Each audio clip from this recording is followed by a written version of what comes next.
자, 우리가 하나님을 믿고 살아가는데 가져야 될 꿈이 있다면 하나님 나라에 대한 꿈을 갖는 것입니다. 우리가 개인적으로 살아가면서 잘 살아가고 하지만 이 세상에서 잘 살고 잘 되는 것이 우리의 궁극적인 목적이 될 수는 없다는 것입니다. 물론 세상을 살면서도 잘 사는 것이 중요하겠지만 그러나 그것이 다가 아니라는 거예요. 우리에게는 더 중요한 소망과 목적과 가치가 있다는 것입니다. 그래서 그리스도인들을 향해서 성경은 무엇이라고 말씀하는가 하면 세상을 순례하는 나그네와 같다라고 이야기합니다. 이 나그네라는 말은 그냥 목적 없이 정처 없이 떠도는 느낌을 우리에게 주지만 우리들은 목적을 가지고 살아가는 여행자로서의 나그네라고 말할 수가 있는 것입니다. 우리가 살아가는 이 세상은요, 잠시 지나가는 곳일 뿐입니다. 지난 성지 순례 여행을 다녀올 때에 거의 날마다 호텔이 바뀌었어요. 짧은 기간 동안에 많은 일정을 소화하려고 하다 보니까 짐을 풀어서 하룻밤 잠시 자고 새벽같이 일어나가지고 또 짐 챙겨가지고 다음 장사로 이동을 하고는 했습니다. 근데 잠자는 곳이 어떤 곳은 좀 넓고 좋은 호텔도 있지만 좀 좁고 불편한 호텔들도 만날 수가 있었어요. 근데 하룻밤 자고 지나가는 곳이기 때문에 별로 크게 마음에 두지 않았어요. 좋으면 좋은 대로, 불편하면 불편한 대로. 왜냐하면 거기서 계속 사는 것이 아니기 때문에, 최종 목적지가 있기 때문에 거기는 지나가는 과정에 불과하다고 생각을 한 것입니다. 저는 우리의 인생도 마찬가지라고 생각이 들어요. 우리가 이 땅에서 머무는 시간은 결코 긴 시간이 아니에요. 우리가 영원이라는 개념을 통해서 볼 때에 우리가 70년, 80년, 90년, 100년을 산다고 할지라도 영원이라는 관점에서 볼 때 너무나 우리는 짧은 시간을 순식간에 지나가듯이 살고 있는 것입니다. 그래서 우리가 이 땅을 살면서 고난을 당하고 어려움을 당하고 기쁨도 즐거움도 당할 수 있지만 그것은 잠시 지나가는 것이라는 거죠. 계속 고통만 있는 인생이 없고요, 계속 즐거움과 기쁨만 있는 인생도 없습니다. 성경을 보면 하나님께서 형통과 공고라고 하는 두 가지를 주셔가지고 장래일을 능히 헤아리지 못하게 하셨다라고 말씀하고 있는 거죠. 그래서 우리가 광야 같은 세상을 살다 보면은 때로는 정말 힘들고 너무 고통스러움을 우리가 겪을 때도 있습니다. 그럴 때마다 우리가 생각해야 될 것은 무엇인가 하면 이 어려움도 곧 지나가리라. 우리에게는 여러분 이 세상에는 영원한 것이 없어요. 눈에 보이는 화려한 것들도 일시적인 것에 불과하다.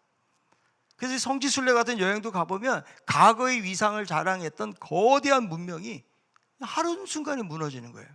지금은 그냥 터전만 남아있는 그런 모습들을 볼 수가 있는데요, 우리들에게 그래서 이 땅을 살면서 중요한 것은요, 영원한 하나님 나라가 있다라는 사실을 우리는 기억하며 살아야 된다는 것입니다. 이 하나님 나라에 대한 꿈을 가지고 살 때 우리에게 소망이 있는 거예요. 자, 예수님이 이 세상에 오셔가지고 예수님이 무엇을 증거하셨습니까? 회개하라, 하나님 나라가 가까이 왔다. 예수님이 오신 이유는 뭐냐면 하나님의 나라를 선포하고 그 나라를 이루시기 위해서 이 땅에 오신 것입니다. 오늘 이 말씀에도 보니까 예수님께서 이 비유를 통해서 무엇을 가르쳐 주십니까? 하나님 나라가 어떤 모습인지에 대해서 우리에게 보여주고 있는 거죠. 이 하나님의 나라는 마태복음에 보면 천국으로 표현이 되어져 있어요. 우리는 보통 하나님 나라보다는 천국이라는 용어를 많이 쓰잖아요. 근데 우리가 천국이나 하나님 나라를 생각하면 무엇이 생각이 날까요?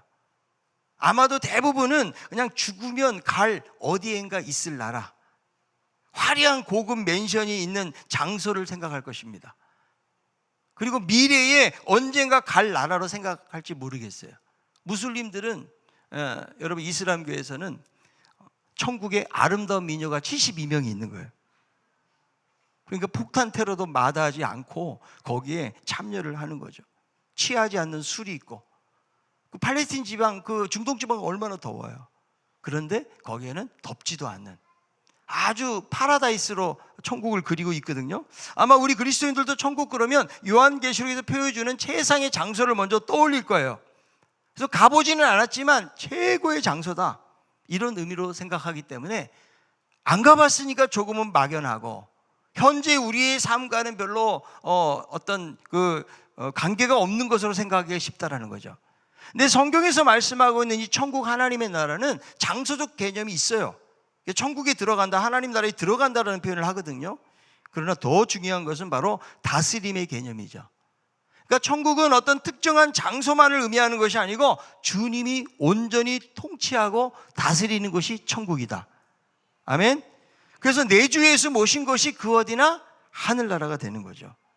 그분의 통치와 그분의 다스림이 있는 곳이 하늘나라라는 거죠.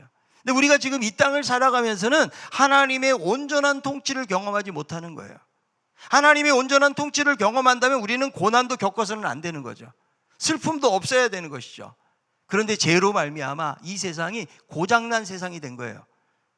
우리는 믿으면서도 여러 가지 많은 질문을 던지죠. 아니, 하나님이 살아계시는데 왜 죄 없는 사람들이 전쟁에 시달리고 죽어가고, 왜 수많은 사람들이 그 기아 선상에서 벗어나지 못하고 사망을 하는 것인가? 지진으로 고통당하고, 최근에 리비아에서도 큰 홍수가 나가지고 많은 사람들이 실종되고 죽지 않았습니까? 그 지구촌에 수많은 재해들이 일어나고 있다는 거죠.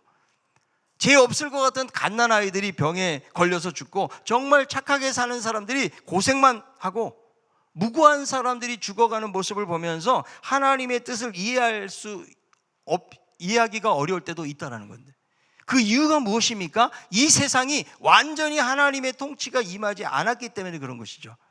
그러나 천국에 가면 사단과 죄의 영향력으로부터 벗어나고 그분의 온전한 다스림과 통치를 받게 되기 때문에 천국에서의 특징을 요한계시록은 뭐라고 설명합니까? 슬픔도 없고 사망도 없고 죽음도 질병도 없는 것으로 말씀하죠.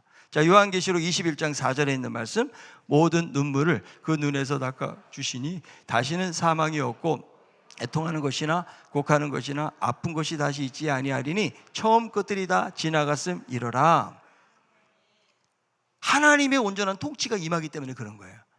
그래서 주님이 우리에게 가르쳐주신 기도를 할 때도 우리는 어떻게 기도합니까? 나라가 임하옵시며, 하나님의 나라가 임하게 해달라는 기도를 가장 먼저 하고 있는 거예요. 그러니까 우리가 날마다 놓치지 말고 기도해야 될 것이 무엇입니까? 하나님의 나라가 임하기를 원합니다. 이런 기도를 우리가 해야 된다는 거죠. 그리고 이 천국은요, 미래적인 나라만을 의미하는 것이 아니고 현재의 삶 속에서도 임하시고 강하게 역사하시는 나라라는 것을 성경이 우리에게 가르쳐 줍니다.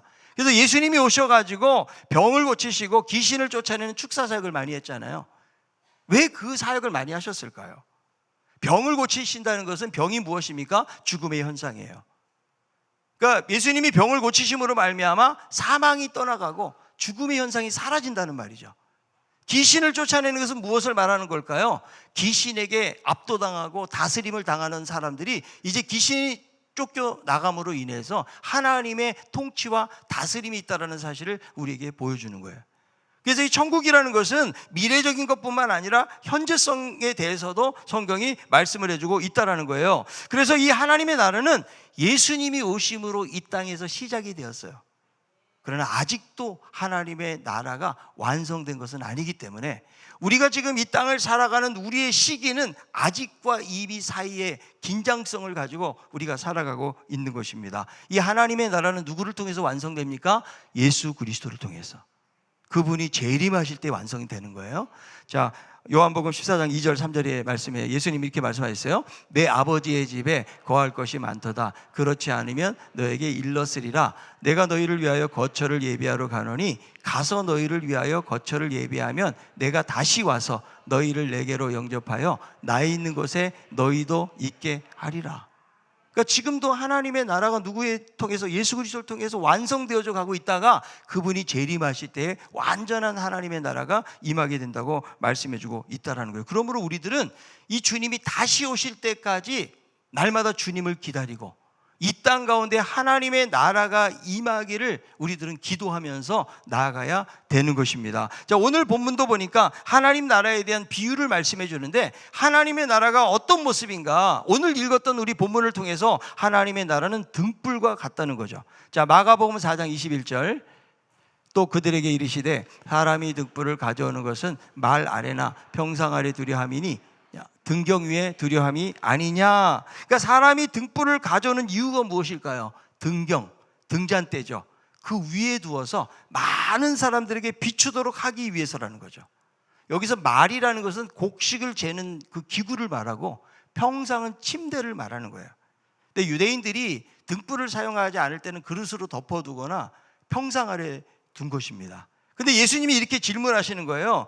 등불을 켜가지고 이것을 말 아래 두거나 혹은 침상 아래 두는 사람이 어디 있느냐?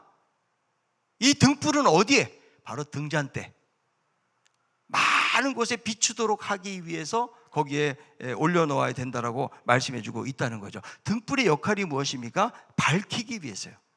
비추고 드러내기 위해서, 감추기 위해서가 아니라는 거죠. 그러니까 무엇을 말하는 거예요? 복음은 드러나야 된다. 복음은 비춰줘야 된다는 거죠. 그래서 우리가 예수님을 알고 예수님의 구원을 경험한 사람이라면 우리들은 이 복음을 드러내는 삶을 살아야 된다는 거예요. 우리가 살면서도 여러분 좋은 일을 만나면은요, 다른 사람들에게 막 자랑하고 싶지 않으세요? 요즘 입시철이고 수시를 막 보고 있는데 사람들이 얼굴이 되게 어둡습니다. 어떻게 잘 들어갈 것인가 말 것인가, 그것 때문에 기도도 하고 막 그러죠. 근데 어느 날 갑자기 얼굴이 환해져요. 바라고 원하는 좋은 대학에 들어갔다는 거죠. 자랑하고 싶지 않겠어요? 우리 자녀가 시험을 봐서 정말 경쟁률이 높은 최고의 회사에 들어갔다 생각해 보세요. 얼마나 기쁘겠어요. 우리 가정에 결혼해서 아이가 없었는데 수년 만에 우리 교회 안에서도 제가 그런 여러 가정들을 만났는데 막 6년 만에 7년 만에 아이가 생기고 얼마나 여러분 그 기쁩니까? 그러니까 전혀 기대하지도 못했는데 내가 생각지도 못한 일들을 만나잖아요. 그러면 사람들에게 너무 알리고 싶은 거죠. 내가 죽을 병에 걸렸는데 만약에 내가 치료받아서 건강이 회복됐어요. 만약에 그 사람에게 말 못하게 하면 아마 그 사람 병들 거예요. 그래서 우리는 이 땅을 살아가면서 세상에서 기쁜 소식을 만나도 그냥 나 혼자 이것을 가지고 있는 사람은 없다는 거예요. 이거를 다른 사람에게 알리고 함께 축하받고 축하하기를 원하는 마음을 가지고 살아가는데, 우리에게 최고의 소식이 무엇인가? 그건 바로 예수 그리스도께서 우리를 구원해 주시기 위해서 이 땅에 오셨다는 거예요. 그러니까 우리는 다 죄로 인해서 아무런 소망이 없는 거예요. 그래서 예수님 안 믿으면 세상에 그냥 허무밖에 없어요. 내가 돈을 많이 벌 수는 있고 내가 사회적으로 좋은 위치에 갈 수 있을런지는 몰라도 점점 인생은 끝을 향해서 다가가는 거죠. 그게 소망이 없는 거예요. 그런데 예수 그리스도로 인해서 제사함 받고 영생과 구원을 얻었다, 이것만큼 기쁜 소식은 없는 거예요. 그래서 신약 성경의 복음이라는 말이요, 로마 황제와 관련돼서 사용이 되어졌습니다. 그러니까 새로운 황제가 등극을 해가지고 다스리는 국가나 도시에 가게 되잖아요. 그 황제의 즉위와 방문을 앞두고 사람들은 유앙겔리온, 복음이라는 말을 썼어요. 왜냐하면 새로운 황제가 등극해서 오면 제수들을 사면해 주잖아요. 그리고 백성들에게 그죠? 뭔가를 나눠주고 하기 때문에 그 사실을 앞두고 사람들은 기쁜 소식이라고 복음이라고 이야기를 했다는 거죠. 그래서 왕이신 예수님이 이 세상에 오신 것은 우리 인생의 최고의 기쁜 소식이에요. 아멘? 몇 명 안 하는 거 보니까 별로 기쁘지를 않으신가 봐. 여러분 곰곰하게 생각해 보세요. 야, 나 같은 죄인이 이렇게 예수 믿어서 천국에 가게 되고 하나님의 자녀로 산다는 거, 이거보다 기쁜 소식은 없는 것이죠. 그런데 이 기쁜 소식을 만약에 알고도 드러내지 않고 빛을 비추지 않는다면 그것은 바로 그릇 속에나 침상 아래 두는 자와 같다고 예수님이 우리에게 말씀해 주고 있는 거예요. 자, 어떤 분들은요, 예수를 믿기는 믿는데 주변 사람들에게 감쪽같이 말도 안 하고 몰래 믿는 분들이 계세요. 그래서 혹시 교회 갈 때 혹시 볼까 봐 조용하게 나와요. 직장에서도 내가 예수 믿는지 잘 모른다는 거죠. 근데 여러분 솔직히 내가 예수 믿는 거, 내가 그래도 신강교회 집사님입니다, 제가 장로입니다, 제가 목사입니다, 이렇게 알리면은 여러분 더 불편해질 일이 많아지겠죠. 그렇지 않아요? 회식 자리에 가서 막 술 먹고 노는데도 상당히 불편한 거죠. 자, 동대에서 싸움이 붙었는데 욕을 하면서 싸우기도 힘들어요. 담배가게 앞에서 줄 서서 기다리기가 쉽지 않잖아요. 거기 있는데 집사님 안녕하세요 그러면, 여러분 복권 가게 앞에서 그거 살려고 줄 서 있는데 좀 창피스럽지 않을까요? 물론 뭐 전혀 얼굴에 그냥 철판 깔고 사는 분들도 많이 계세요. 제가 예전에 사역하는데 어떤 남자 집사님 만났는데 이 집사님이 딱 만나자마자 하는 말이, 목사님 저 담배 피워요 그러더라고요. 묻지도 않았는데. 아니 담배 피우는 게 무슨 자랑이라고 저에게 자랑을 합니까? 그런데 대부분 집사님이라면 숨기잖아요. 근데 이분은 집사님인데 저에게 너무나 떳떳하게 왜 그럴까요? 자기 편하라고 미리 노출을 하는 거죠. 그러면서 성경에 담배 피우지 말라는 말이 어디 있냐? 없어요, 성경에는. 왜냐하면 그 당시에는 담배가 없었기 때문에. 목사님, 제가 사업하고 이러다 보니까 막 술 먹고 담배 피우고 이거 안 할 수가 없는데 목사님 좀 이해를 해주세요라고 저에게 그렇게 이야기를 하더라고요. 이해는 조금 되기는 해요. 근데 요즘도 제가 편의점에 딱 가면은 그 진열대 담배들을 보니까 온갖 혐오스럽고 무서운 그림은 다 그려져 있어요, 거기에요. 여러분, 담배 안 피우는 분들은 자세히 안 보잖아요. 저도 이렇게 우연히 한번 보게 됐는데 막 그 안에 막 썩은 폐부터 시작해가지고 이거 먹으면 죽습니다. 그런데도 사람들은 줄 서서 담배를 피고 있어요. 왜 그럴까요? 나는 죽어도 먹고 죽겠다. 이런 분들은 제가 아주 순교적인 삶을 사는 사람들로 그렇게 말하고 싶은데요. 예수님을 믿고 살다 보면은 걸리는 것도 많고 사실은 절제하는 것들도 많이 있는데, 자, 안 믿는 사람들이 우리를 볼 때에 우리는 그냥 성경책 들고 교회 가는 것 같지만 사실 그분들이 우리를 볼 때는 상당히 많은 걸 기대하고 있다는 거죠. 그래도 예수 믿는 사람은 뭔가 자기들보다는 좀 착하고 선하고 도덕적으로나 윤리적으로나 좀 괜찮은 것으로 솔직히 기대를 해요. 말은 안 해도. 그러면서 그렇게 살지 못하는 모습 보면 무슨 생각하겠어? 아이고, 예수 믿는 사람이나 안 믿는 사람이나 똑같네, 다를 바가 없네, 나보다 더하네, 뭐 이럴 수 있다라는 거죠.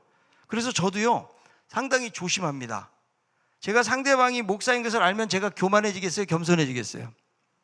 전 상당히 겸손합니다. 그리고 뭐 제가 목사인데 이렇게 막 처음부터 그렇게 잘 안 해요. 왜냐하면 상당히 좀 부담스럽거든요. 그래서 이 화가 막 나더라도 참는 이유가 뭐냐면 제가 단지 목사라는 이유 때문에. 근데 우리 그리스도인들 모두가 저는 마찬가지라고 생각이 들어요. 그래서 진리를 드러내면서 사는 것은 결코 쉬운 일이 아니다. 과거에 어떤 분이 아주 최고급 차량, 그 당시에 최고급 차량이었어요. 그런데 그 승용차에다가 그 뒤에 창문에다가 글씨를 크게 붙여놨어요. 예수천당 불신지옥이었어요. 저는 그 당시에 좋은 그 승용차에다가 예수천당 불신지옥 붙여놓은 그분 처음 봤어요.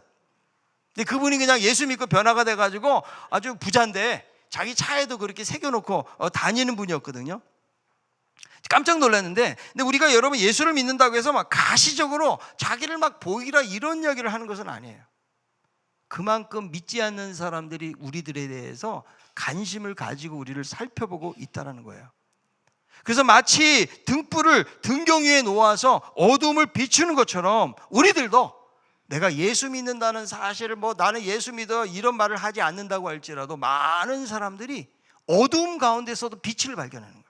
아, 저 사람 예수 믿구나, 저 사람 교회 다니는구나, 뭔가 다르구나, 이런 것들을 다른 사람들이 알도록 해야 되는데, 내가 그렇습니다라고 말하지 않더라도 뭔가 이 사람은 살아가는 모습을 보니까 뭔가 다른데, 이러면서 사람들이 느끼도록 해야 된다는 거죠. 예수님을 만나잖아요. 사람이 바뀌는데 몇 가지가 바뀌어요. 첫째, 얼굴이 예뻐진대요. 자, 옆에 있는 분에게 말합시다. 당신 보니까 얼굴이 좀 예뻐진 것 같습니다. 좀 동의가 안 되더라도, 그죠? 근데 예수님 믿고 은혜 받으면 어때요? 인상이 펴져요. 왜냐하면 평안함이 생기잖아요. 물론 살면서 염려, 걱정들도 있지만 예수님 믿으면요 벌써 마음의 자세가 달라져요. 내가 힘들고 어려울 때 의지할 분이 계시다라는 것이 얼마나 큰 건지 몰라요. 그래서 얼굴이 예뻐진다. 두 번째로는 감사가 많아져요. 그래서 별로 감사할 일도 아닌데 막 감사하다고 그래요. 세 번째, 교회를 자랑하고 성도들을 자랑하고 목사님도 자랑한대요. 아멘하는 분은 자랑을 많이 할 것 같아요. 마지막 네 번째가 뭐냐면 예수 믿고 자신이 변한다는 것을 믿지 않는 사람에게 전한다는 거죠. 이게 바뀐 사람이에요. 내가 예수 믿기 전에는 이런 삶을 살았는데 내가 예수 믿은 후에 나의 삶이 이렇게 달라져. 이게 간증 아니에요, 여러분. 이것을 전하게 되어진다는 거예요.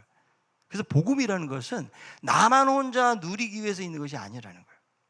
성경은 뭐라고 말해요? 이 복음을 많은 사람들에게 비추게 하고 많은 사람들에게 나타내 보이라고 이야기하고 있는 것이죠. 그래서 죽어가는 사람들을 살려야 되는데 그 살릴 책임이 누구에게 있다? 우리에게 있다는 거예요. 우리가 예수 그리스도를 믿음으로 영원한 생명에 참여하게 된다는 사실을 우리가 믿고 있다면 우리들은 사망에 대한 해독제를 가지고 있는 거예요. 안 믿는 사람들은 몰라요. 그냥 세상을 살아가는 거예요. 근데 이 책임을 먼저 우리에게 하나님이 우리에게 주셨다라는 거죠. 자, 여기에 대해서 에스겔서가 이렇게 말씀하는데 33장 5절 6절에 에스겔 33장 5절 6절. 네, 그가 경고를 받았던들 자기 생명을 보존하였을 것이나 나팔 소리를 듣고도 경고를 받지 아니하였으니 그 피가 자기에게로 돌아가리라. 그러나 칼이 임함을 파수꾼이 보고도 나팔을 불지 아니하여 백성에게 경고하지 아니하므로 그 중에 한 사람이 그 임하는 칼에 제거당하면 그는 자기 죄악으로 말미암아 제거되려니와 그 죄는 내가 파수꾼의 손에서 찾으리라. 복음은 두 가지 결과를 가져오는 거예요. 복음을 받아들이고 믿으면 구원과 영생이에요. 그러나 복음을 거절하고 받아들이지 않으면 심판이 있을 것을 성경이 말씀해주고 있다는 거죠. 우리가 복음을 받아서 이 복음을 가지고 다른 사람에게 전했어요. 근데도 이 사람이 안 믿으면 그건 그 사람 책임이라는 거예요. 그런데 복음을 이미 받았던 우리가 복음을 전하지 않으면, 그러면 그 사람이 죽을 때 그 책임을 파수꾼의 손에서 찾는다는 것이 에스겔서가 우리에게 주시는 말씀입니다. 여러분, 파수꾼은요, 나팔을 불어야 돼요. 지금 재앙이 가까이 왔음을, 심판이 가까이 왔음을, 어떤 길은 사람이 보기에는 필경 바른 길이나 필경은 사망의 길이니라. 사람이 볼 때는 바른 길을 걸어가는 것 같아요. 세상에서 선하게 살고 아무 문제 없이 사는 것 같아요. 그러나 그 길의 마지막이 사망의 길이라고 이야기를 하고 있기 때문에 그것을 알고 있는 우리들이 주변에 있는 사람들에게 전해야 된다는 거예요. 그래서 사도 바울은 내가 복음을 전하지 아니하면 내가 그냥 천벌받아도 마땅하다라고 이야기하는 거죠. 복음을 전하지요. 복음을 전할 때 살아나는 역사가 일어나는 거예요. 복음을 전할 때 어둠이 물러가는 거예요. 복음을 전할 때에 죄악된 모습들이 사라지게 되는 것입니다. 그래서 복음이 사람을 변화시켜요. 내가 몇 마디 충고했다고 사람이 변합니까? 아니, 우리 자녀들도 우리는 변화 못 시켜요. 근데 복음이 들어가죠. 그러면 그 사람의 인생이 변화가 되는 거예요. 그래서 우리가 복음의 어떤 빛의 역할을 잘하기 위해서는 우리가 지난 시간에는 말로 잘 전해야 된다. 오늘 여러분들에게 강조하고 싶은 것은 삶으로 잘 전해야 된다는 거예요. 그래서 빛으로 나타낸다는 것은 뭐냐면 그 사람의 행실을 말하는 거예요. 죄는요, 사람을 어둡게 만들어 숨게 만들어요. 아담이 범죄하고 나니까 어떻게 합니까? 나무 뒤에 숨어요. 뭔가 수치스럽고 부끄러운 것이 있기 때문에 그전에는 옷을 벗었는데도 부끄러운 줄 몰랐어요. 근데 죄를 짓고 난 이후에는 자기의 수치와 부끄러움을 알게 되는 거죠. 이게 바로 죄의 속성이에요. 우리들도 여러분 다 죄인들이었어요. 그런데 예수 그리스도를 만남으로 말미암아 그리스도 안에 새로운 피조물로 우리를 만드셨다는 거죠. 이제는 과거의 내가 아니라고요. 역사에도 BC와 AD가 있는 것처럼 과거의 나하고 이제 새로운 나는 달라지게 되었다라고 성경은 말씀해주고 있다라는 거예요. 그래서 이제 예수님 안에서 하나 된 사람들은 정직과 진실을 지키고 그리고 그리스도의 빛을 투영하는 삶을 살아가야 된다는 거예요. 여러분, 숨길 것이 없는 사람은 항상 자유롭고 떳떳한 거예요. 운전하고 가다가 교통경찰만 보면 가슴이 뛰는 분 계시죠? 왜냐하면 평상시 위반을 했기 때문에 그런 거예요.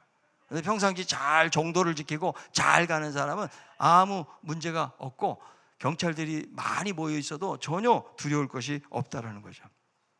그래서 우리가 복음 안에서 투명한 삶을 살기 위해서는 우리 자체가 깨끗해서가 아니에요. 우리들도 다 죄를 짓고 우리의 생각이 어둡고 음란하고 부족한 게 많아요.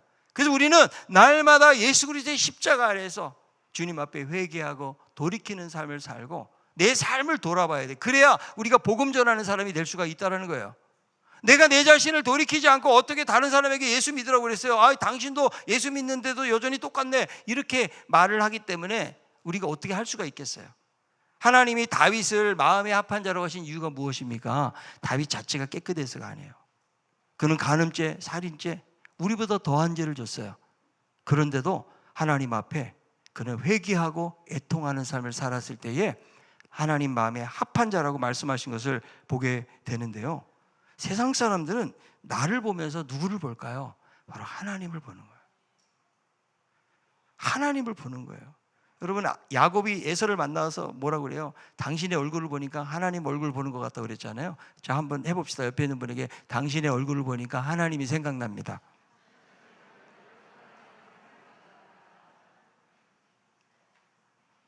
동의가 되십니까? 우리는 예수 믿으면 어쩔 수 없어요. 예수님에게 속한 사람이 되고 다른 사람에게 예수님을 드러내는 삶을 살 수밖에 없다는 거예요. 자, 마태복음 5장 16절에 있는 말씀이에요. 이같이 너희 빛이 사람 앞에 비치게 하여 그들로 너희 착한 행실을 보고 하늘에 계신 너희 아버지께 영광을 돌리게 하라. 무엇을 보고? 착한 행실을 보고.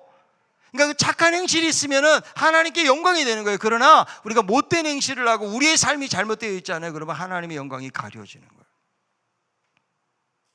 여러분, 예수 믿는 삶을 사는 것은 뭔가 좀 달라야 돼요.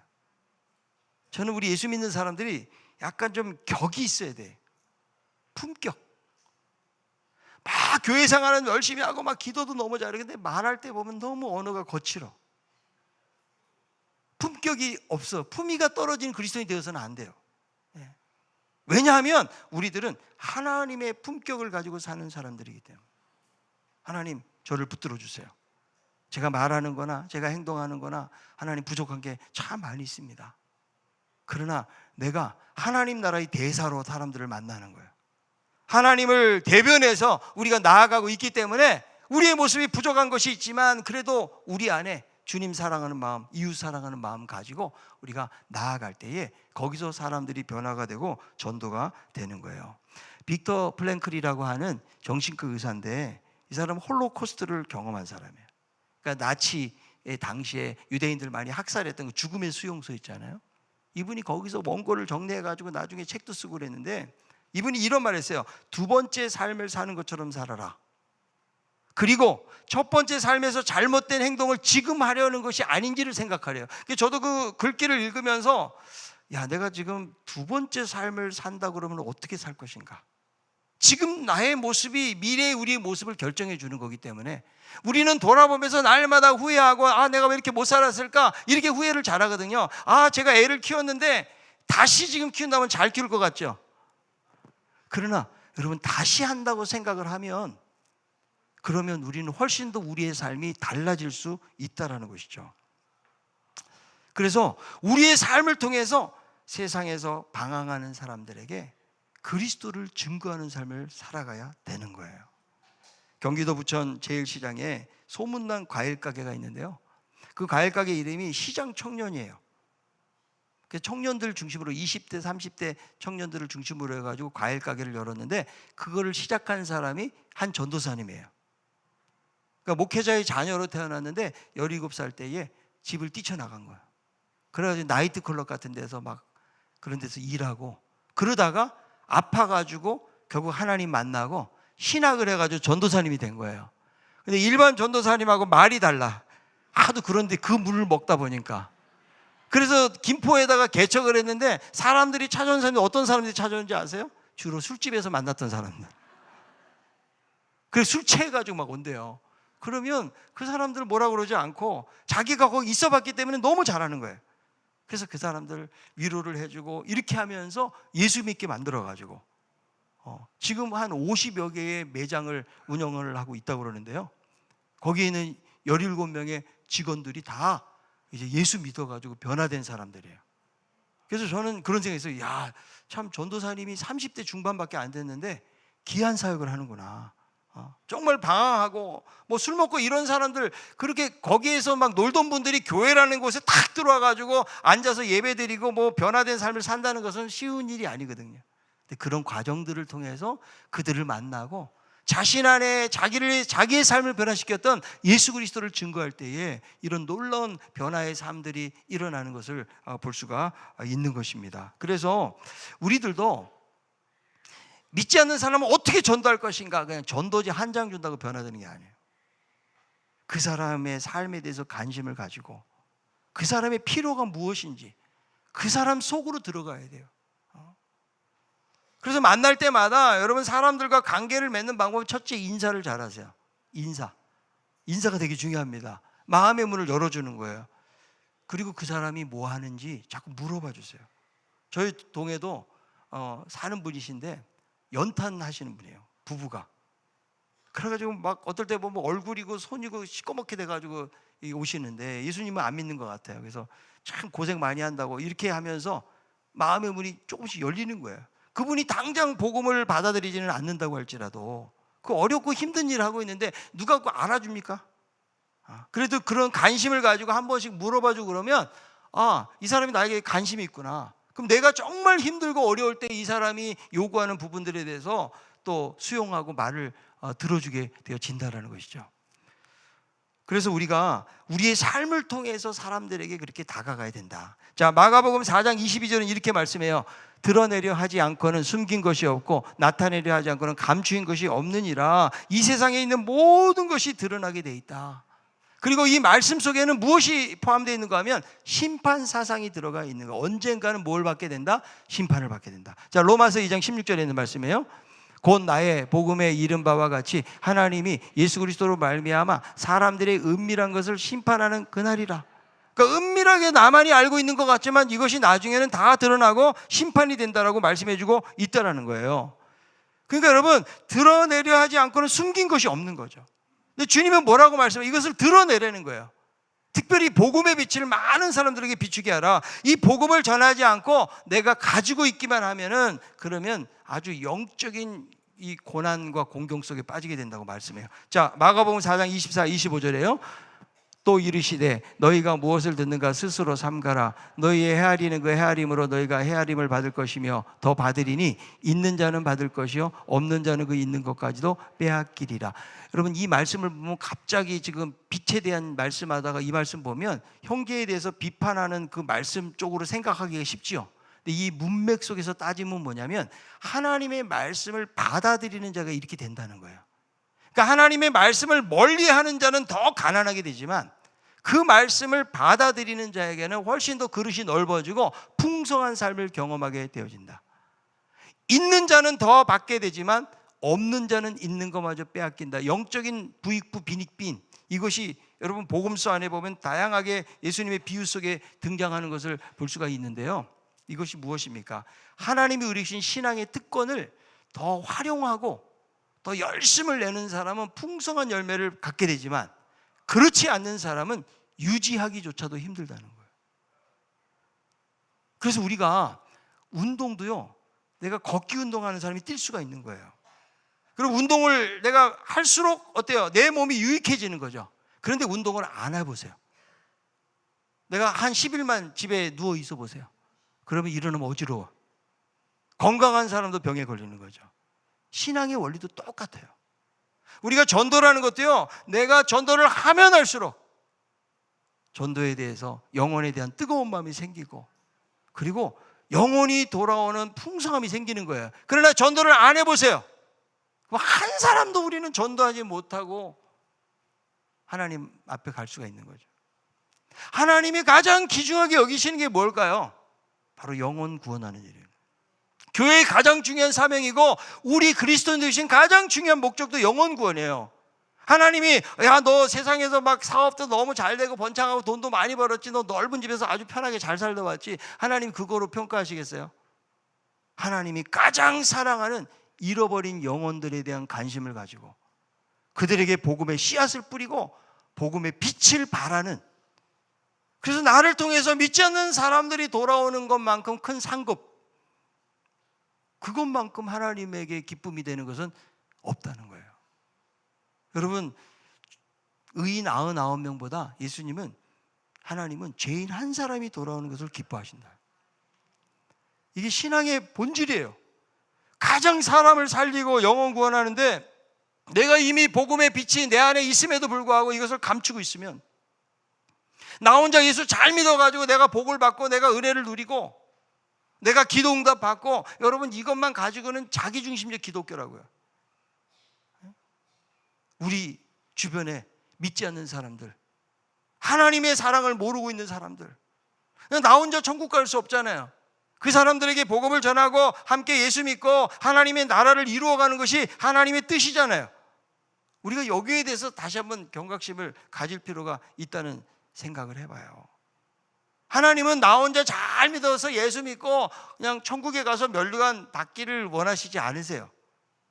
하나님이 왜 나에게 복음을 주셨는가? 이 복음의 빛을 많은 사람들에게 드러내라. 진리를 드러내라.